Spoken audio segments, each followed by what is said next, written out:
God is looking down from heaven upon every generation for weepers and warriors.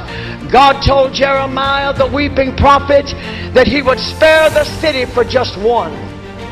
He told Abraham, I'll spare the wicked cities of Sodom and Gomorrah for just a handful of weepers and warriors. We cannot treat casually that what is all important to God.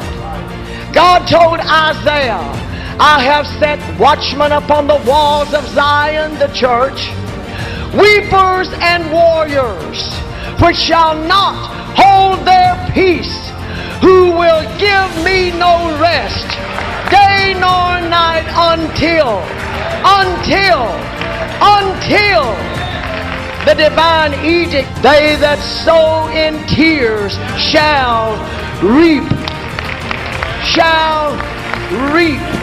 who will strike a balance between weeping and warring, praying and serving, saying and doing, between intercession and action. Prayer is a good bucket. Praise is a good bucket. Preaching is a good bucket. But you ain't got nothing till you get the water. So stay after it until you get the water. You can do nothing without God. Without God, you draw a blank and your bucket is empty. There's got to be a supernatural power. There's got to be a force from on high.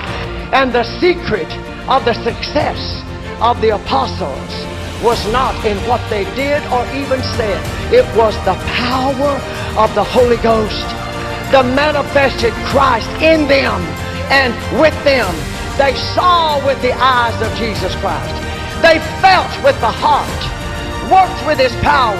They were nothing so that He could be everything. Their entire nature was permeated, saturated with the Holy Ghost fire. Their spirits were bathed in prayer. Their souls kindled with the fires of His passion, His love, His burden. They were weepers and warriors.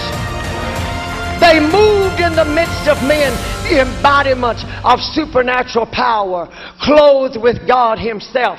It was not just the message itself. It was the messengers. It was their commitment to their lifestyle. It was that power, the demonstration of the Holy Ghost. They gave God everything, and then He gave them His everything. They understood their role, that as ministers, and the ministries combined in Ephesians chapter 4 verses 11 through 12 were for the work of the ministry and to give vision to the body of the church of Jesus Christ. That's how they turned their world upside down.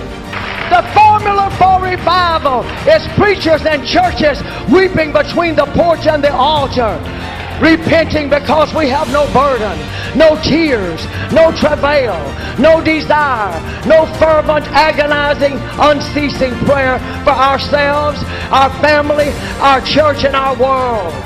Weeping, groaning, agonizing because there is no manifest presence of God's glory and power in our services. While those among us grieved, heartsick, for the former glory and power and authority of the church and refused to carry on without it. Grieved, heartsick because of the apathy, lukewarmness, prayerlessness, unfaithfulness to the house of God, worldliness, no convictions, defecting to the fashions of this world, no fear of God, no real unshakable love for the truth, and the lackadaisical don't care attitude that has gripped the church. Where is somebody grieved about that? This day that is characterized by the multiplication of man's machinery and the diminution of God's Holy Ghost power, God is calling because of the times for weepers and warriors. We can have our buildings, choirs, fellowships, and all that needed good stuff, but the natural man, apart from God, is doomed to failure and defeat.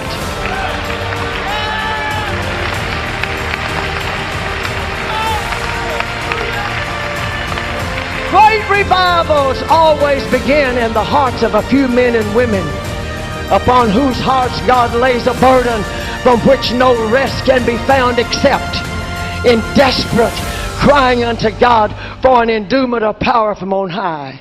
That comes through prayer, more prayer, better prayer, fasting prayer, importunate, sleepless prayer. Men and women dissatisfied with superficiality and unreality of the so-called revival that is nothing more than a series of meetings. Is there anybody here grieved about that? Is there anybody here grieved about that? Then you ain't going nowhere. You ain't going nowhere till you get upset about all of that.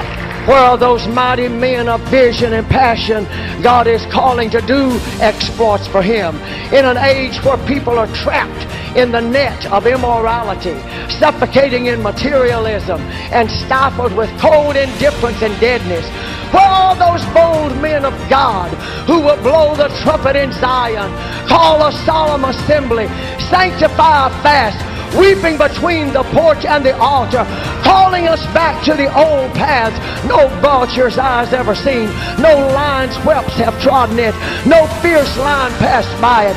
Preachers, take us back to weeping between the porch and the altar. Take us back to praying fervently before dawn and after dark. Take us back to travailing and agonizing and weeping before God day and night. We need a genuine Holy Ghost soul-stirring, heaven-sent revival that will turn the tide in our permissive, pleasure-loving, spiritually slumbering age. So let me ask you, where are those drunken men and women in your altars with such travail, such groanings and strange utterances for themselves, their families, their church, and their world that demons are afraid to enter? Where are those that will go into a pit on a snowy day and wrestle with a lion that is absolutely terrorizing the community? Where is somebody among us that their hand will cleave to the sword, that you'll have to pry their hand loose from prayer and fasting? Where are they, folks? We've got to raise them up among us, or else we're doomed to failure.